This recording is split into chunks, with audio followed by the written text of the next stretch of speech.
everybody. This is Shagun Smith Francis, and you're watching Teach Me SF. In today's session, we will be discussing the characteristics of a good research, and then we'll be moving on to talking about scope of business research. So let's begin with discussion of the characteristics of a good research. Like we said yesterday, that a research is a long process. It includes about 8 to 10 steps, and it consumes a lot of time, money and effort during the whole process. The process could take up several months or years even, as a matter of fact. So whatever research we are doing, the basic thing is that there should be a clearly defined purpose. The purpose could be to find a solution to a basic problem, or it could be to describe a particular phenomena or situation. So whatever the purpose is, it has to be clearly mentioned in your research. The second point is research process detailed. The research process has numerous steps, and we have to conduct various activities in each step. Moving ahead, so it is important that you should detail everything. You should clearly mention everything in all the activities that you have undertaken and how you have come to the particular conclusion by carrying on all these steps mentioned in the research process. The third point is research design thoroughly planned. While conducting any research, there has to be a research design. A research design should be planned according to the type of research that you're conducting. Whatever research you're doing, accordingly you have to state the methodology that you're taking up, the population and the sample size that you're taking up, and the data collection techniques and procedures that are being followed.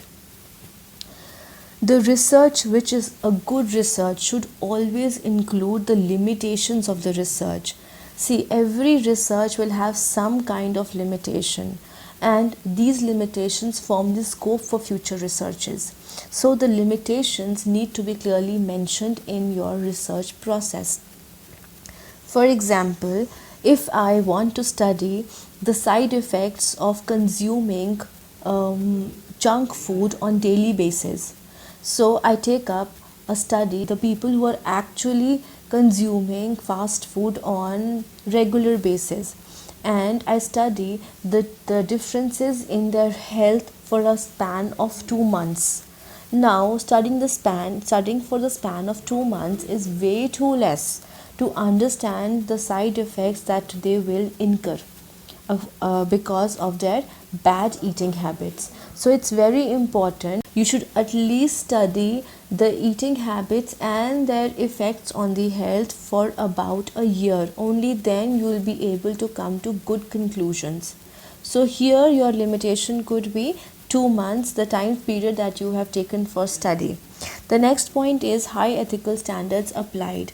High ethical standards would include the honesty and the integrity of the researcher, and the kind of data collection that you have done, and the analysis, the tools that you have used while collecting and while analyzing your data. See, if the data collected is biased means if you've taken some kind of prejudice, it could be because of your comfort level, or it could be because the data that you're seeking is way too rare, or it could be because of geographical foundations. For any reason, if you have taken some kind of bias in your data collection, obviously the data will not be giving you accurate results for your research. So it is very important that high ethical standards are applied in your research. The next point is extensive analysis, adequate for decision makers' need. Even if you've collected a good data, but you've not analyzed it properly, you've not put the particular tools that were required for the analysis, that data will not give you the desired results. The results that will come out will not be enough to take a wise decision. So it's very important that the research process is thoroughly done and evaluated in the precise good manner. The next point is findings presented unambiguously. Everything that you've done during your research should be presented clearly through the words, tables, and charts. And at the end, there should be an executive summary that should give everything in a brief, that should summarize or just give a gist of everything that you've done. The conclusion should be there, and there should be a detailed table of contents. Everything that you've done needs to be presented in a very clear and precise manner. The next point is conclusions justified. Yes, whenever we carry on a research, it begins from the identification of a research problem, and then we conclude after we find the results, the findings, and we give the findings, we give the recommendations and the suggestions, and the conclusions should be justified. Justified here means that whatever purpose you had taken up for the research is accomplished at the end. The last point is researcher's experience reflected. Researcher's experience will be reflected in terms of the kind of tools he has taken up and the kind of analysis he's done. So it's very important to extensively conduct your research and put appropriate tools for the research. Now we move on to the scope of research. As we all know that business research can be taken up in all spheres. It can be taken up anywhere and everywhere. So the following are some particular areas where you could conduct business research. The first is production management. Yes, during the production, there are various functions of product development, diversification, introducing a new product, product improvement, process technologies, choosing a new site, new investment. For all these things to be carried on, research comes into play. For example, you're taking up new product development. For that, you need to make a market survey beforehand. You just cannot invest in the machinery and everything, in the raw materials and everything, to start producing the new product. The cost would be too high. So it's very important to analyze first whether the product is needed by the consumers or not, whether they will be welcoming it or not. The second is personnel management. Personnel management includes work like job redesigning, organization restructuring, development of motivational strategies, and organizational development. So research has to be conducted for employee satisfaction and employee development. We need to know the feedback from the employees, what they think about the organization, about the work culture, and accordingly things can be planned for the personnel. The third point is marketing management. Marketing management, the basic in marketing management is to get the consumer feedback.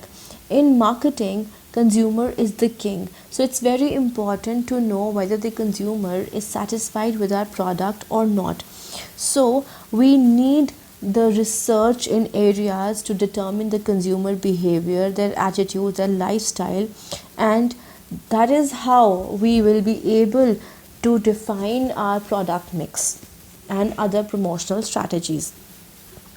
The next point is financial management. Financial management includes portfolio management, distribution of dividend, capital raising, hedging, and looking after fluctuations in foreign currency and product cycles. So in all these things, we need to first conduct a research of all these things. If we want, for example, if we want to diversify our funds, or if we want to invest our funds somewhere, it is very, very important to have knowledge about the market.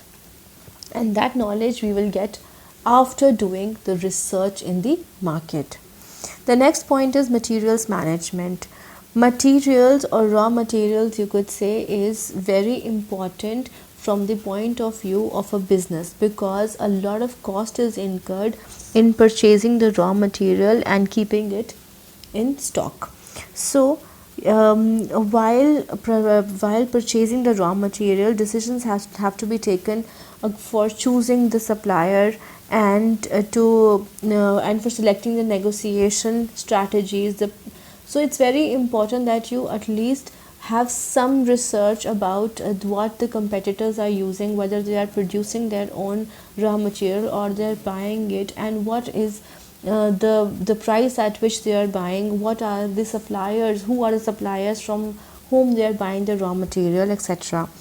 The next is general management. General management includes standards, objectives, long-term goals and strategies of the organization, and the strategies and long-term goals can only be made handy if you know about the present situation of the market and have done research on the future. Only then you will be able to make decisions about the future, when you know what is happening in the market at present. So to perform well in a complex environment, it is very important for you to understand what a good research is and how you have to conduct it. So this is all for today. Thank you.